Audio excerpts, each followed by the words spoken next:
Na videoaula passada, nós falamos sobre uma possível dramaturgia para peças de teatro fórum, e nesta aula falaremos sobre o Coringa no TO.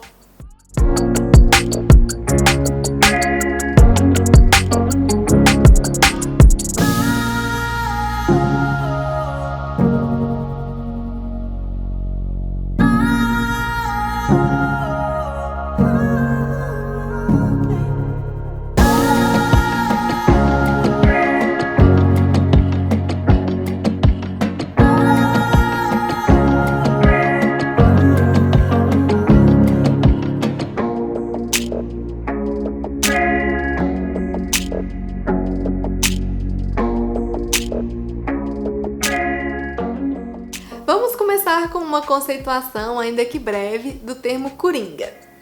Flávio da Conceição, em seu texto Coringa, o investigador de alternativas, apresenta a origem do termo no contexto do TO. O termo Coringa já era, na verdade, utilizado por Boal no Teatro de Arena, porém com uma abordagem diferente. O Teatro de Arena foi fundado nos anos 50 em São Paulo e torna-se o mais ativo disseminador da dramaturgia nacional que domina os palcos nos anos 60, aglutinando expressivo continente de artistas comprometidos com o teatro político e social. Até 1956, o Arena experimenta diversos gêneros de textos, visando compor um repertório e encontrar uma estética própria. E alcança um novo patamar com a fusão realizada com o Teatro Paulista dos Estudantes, o TPE, e a contratação de Augusto Boal. O Arena leva à cena diversos originais escritos pelos integrantes da companhia num expressivo movimento de nacionalização do palco, difusão dos textos e politização da discussão da realidade nacional. Ali se experimentava um sistema de coringagem dos atores. Todos poderiam representar qualquer personagem do espetáculo. Já no Teatro do Oprimido, Coringa é o nome dado ao multiplicador, ao especialista no método. Ele é capaz de aplicar oficinas e palestras, dirigir espetáculos, atuar, organizar grupos populares, mediar o diálogo entre espetáculo e plateia no Teatro Fórum, organizar uma sessão de teatro legislativo, entre outras ações. Flávio da Conceição diz que as ações do Coringa se baseiam na ética e na solidariedade, alicerces do TO, e que ele precisa ser capaz de orquestrar ações de acordo com a necessidade do grupo social com o qual trabalha. Sua formação se dá na prática, como por exemplo na condução dos grupos populares, mas também através dos estudos teóricos sobre o método. Este é um processo ininterrupto. Boal também nos fala sobre a postura a ser assumida pelo Coringa numa sessão de teatro fórum. Deve-se evitar todo tipo de manipulação, de indução do espectador. Sempre questionar as próprias conclusões e enviar as perguntas aos espectadores de forma que eles confirmem ou neguem o que foi dito, ao invés de se confrontar com uma opinião pessoal do Coringa. Consciente da complexidade do papel do Coringa e da especificidade de seu trabalho, que assume várias dimensões, esses pontos que eu falei podem também se referir à experiência da apresentação do fórum, mas também contribuem para discutir a postura do Coringa junto aos grupos comunitários. O Coringa também auxilia na identificação dos conflitos vividos pelo grupo com o qual trabalha. Segundo Bárbara Santos, o Coringa é quem facilita o diálogo, abre aspas, estabelecendo uma comunicação horizontal que seja ao mesmo tempo investigativa e propositiva. Facilitar aqui não significa oferecer respostas ou apresentar caminhos, e sim ajudar na análise das alternativas com perguntas e comparações instigadoras que encorajem a expressão e garantam espaço para a diversidade de opiniões. Espera-se que o Coringa seja versátil, esteja próximo das pessoas, tenha a capacidade de ouvir, de articular ideias, de caminhar junto ao grupo, fale e promova diálogos através da arte, da expressão corporal, crie alternativas, incite a participação, aqueça, provoque, esteja em constante aprendizado e crescimento, tenha sensibilidade para as demandas da realidade e capacidade para atender às necessidades concretas de cada grupo. Seja dialético, multiplicador. Nas palavras de Bárbara Santos, no TO, a função coringa é diversa e complexa, da identificação à representação estética do conflito, até a discussão e viabilização das estratégias que possibilitem a transformação da realidade encenada. Quem ocupa a função de coringa deve auxiliar as pessoas a descobrirem as suas potencialidades, a se conhecerem melhor, a expressarem suas ideias e emoções, a analisarem seus problemas e a buscarem alternativas próprias. Coringa não é quem detém respostas, mas sim quem formula perguntas que geram respostas e que provocam novas perguntas. Não se trata de perseguir a resposta perfeita, e sim de estimular as respostas possíveis que desenhem a realidade desejada para torná-la palpável. Ao falar sobre os princípios éticos, solidários e responsáveis da postura do coringa, Flávio da Conceição reforça a responsabilidade deste agente na condução dos grupos teatrais e destaca sua função pedagógica, ao utilizar a sua sensibilidade ética para auxiliar o oprimido no processo de descoberta sobre a melhor forma de dizer o que deseja. O coringa auxilia o grupo de oprimidos a encontrar o caminho estético para traduzir em teatro as suas necessidades. Flávio ainda alerta sobre o perigo de o coringa tornar-se autoritário, pois ele deve descobrir como fazer com que o grupo se comunique esteticamente, como poderá dizer o que deseja por si mesmo. Tal qual Bárbara Santos, Flávio da Conceição propõe que uma das formas para atingir esse objetivo é através do questionamento. É preciso ouvir o que o grupo pensa e não fornecer respostas prontas. O escutar é uma característica essencial para encontrar as respostas para o tema proposto pelo grupo. Se fazemos as perguntas, precisamos ouvir as respostas. Ao relatar as primeiras experiências com o TO na Europa, Augusto Boal diz da imparcialidade que persistiu em manter. Os temas tratados eram sempre propostos pelo grupo ou pelos espectadores. Ele diz: jamais me permiti impor, nem sequer propor alguma ação. Tratando-se de um teatro que se quer libertador, é indispensável permitir que os próprios interessados proponham seus temas. Ao contar sobre o processo de escrita de uma de suas peças, cujo título não é explicitado, Augusto Boal também nos fala sobre o seu desejo de que aquela fosse uma peça feminista. Porém, tendo terminado, constata que se trata de uma peça antimachista. Ele disse: a peça realmente feminista será sem dúvida escrita por uma mulher, e eu não sou uma mulher, e sim um homem que pode rejeitar a posição machista masculina. Esses fatos nos levam a perceber a importância do lugar de fala na experiência com o TO. Aqueles que sofrem as opressões seguramente terão maior domínio e urgência em abordá-las, e através das técnicas poderão se exercitar para a ação real na vida real. Vejamos mais alguns pontos importantes sobre a conduta do coringa no Teatro Fórum, apresentadas por Boal no livro Jogos para Atores e Não Atores.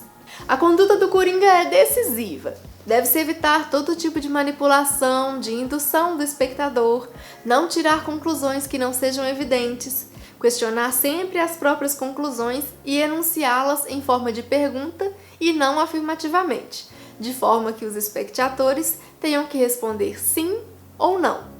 Foi isso que disseram ou não? O coringa não decide nada por conta própria.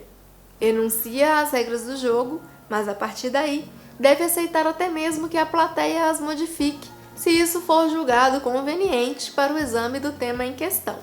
O que não se deve modificar absolutamente no TO são seus dois princípios fundamentais. O primeiro, a transformação do espectador em protagonista da ação teatral e, através dessa transformação, o segundo, a tentativa de modificar a realidade e não apenas interpretá-la. O espectador deve protagonizar a ação dramática e deve preparar-se para protagonizar a própria vida. Deve constantemente reenviar as dúvidas à plateia para que ela decida: vale ou não vale? É certo ou errado? Um caso delicado que o Coringa deve reenviar à plateia é o de saber se o espectador protagonista está ou não avançando. Se estiver derrotando facilmente os opressores, todos poderão passar a substituir esses opressores, só nesse caso. Ou seja, os opressores só poderão ser substituídos quando atores que os interpretam não forem suficientemente conhecedores das opressões que exercem e de seus arsenais de opressão.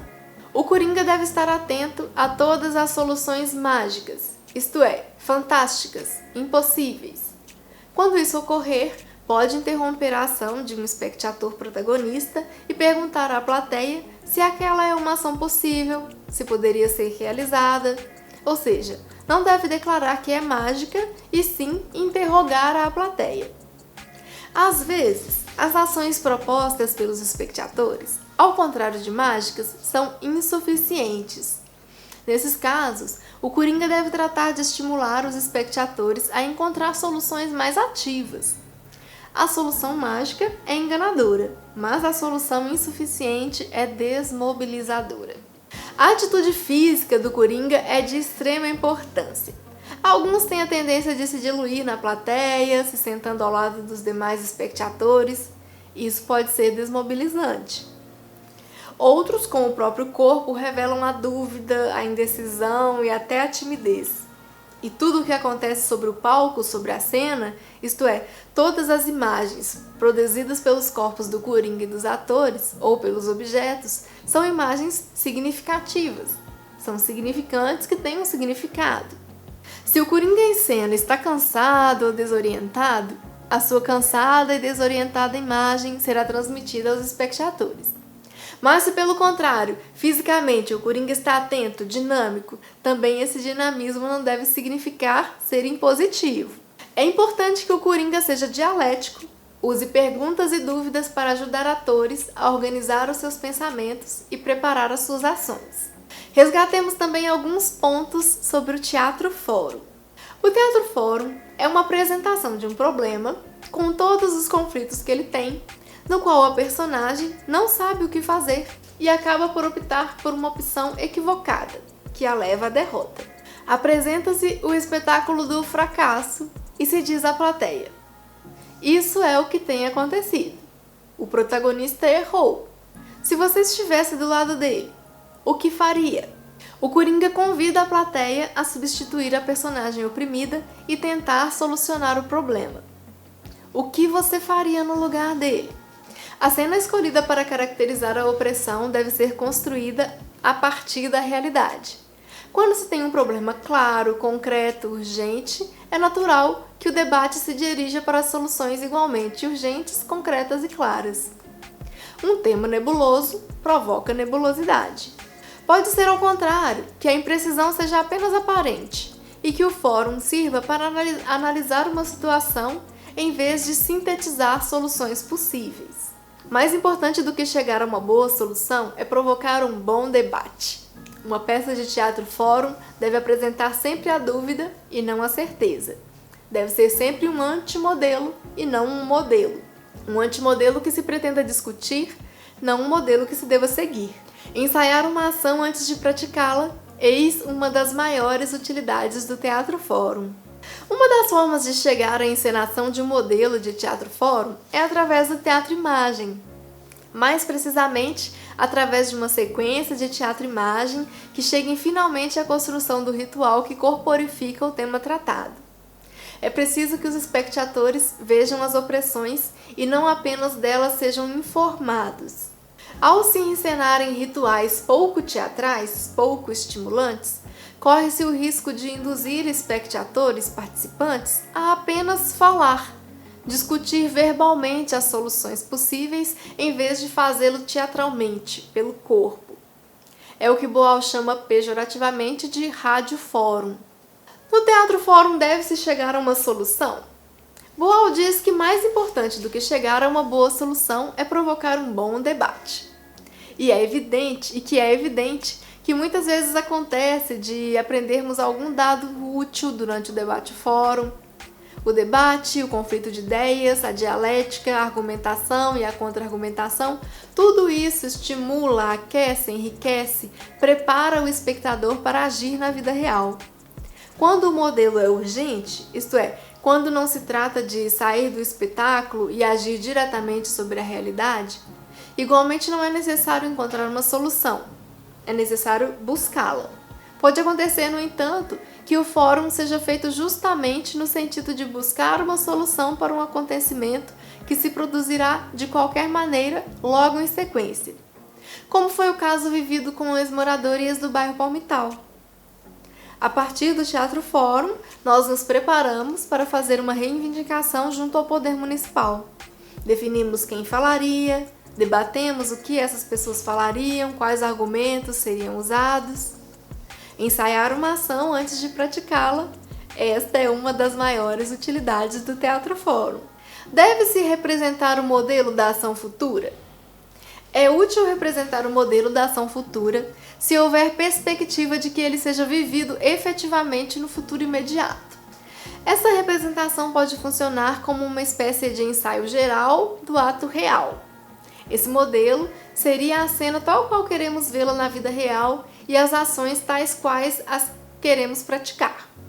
Uma das alunas da oficina de teatro da Casa Senhor Tito propôs algo nesse sentido no nosso Teatro Fórum. Além da apresentação dos cartazes, também foi representado ao final uma cena com a síntese das possibilidades de solução da situação de opressão. Essa representação pode ajudar a sumariar os resultados do fórum, auxiliando também na memorização dos debates realizados. Boal nos chama a atenção para que esse modelo de ação futura seja aceitável pela totalidade das pessoas presentes. Nesse caso, sua representação servirá como novo e derradeiro estímulo para a ação real. Caso o modelo não seja aceitável pelas pessoas presentes, corre-se o risco de torná-lo evangelizador, preconizando ações impossíveis de serem levadas à prática. Sobre a encenação, Boal aponta que é importante que as personagens sejam reconhecidas pelas roupas que vestem e pelos objetos que utilizam. Muitas vezes a opressão está na roupa, nas coisas. É preciso que coisas e roupas sejam presentes, atuantes, estimulantes e completa. É lindo ver um espectador que entra em cena e se veste antes de começar a agir. Ele mesmo sente-se mais protegido, mais personagem, sem deixar de ser pessoa. Um espectador vestido com o figurino da personagem é muito mais livre e criador. Nos espetáculos de Teatro Fórum que eu participei, nós prezamos por pelo menos um adereço usado pela personagem oprimida que é repassado a espectadores no momento em que estes entram em cena, substituindo-a e encenando suas ideias para solucionar o problema. Isso não apenas distingue o espectador, quanto o acolhe nesse passo, de sair da plateia para a cena, e também auxilia a plateia a acompanhar a ação dramática na mesma linha estética e de pensamento que se construiu anteriormente. E, finalmente, quem pode substituir quem numa sessão de Teatro Fórum?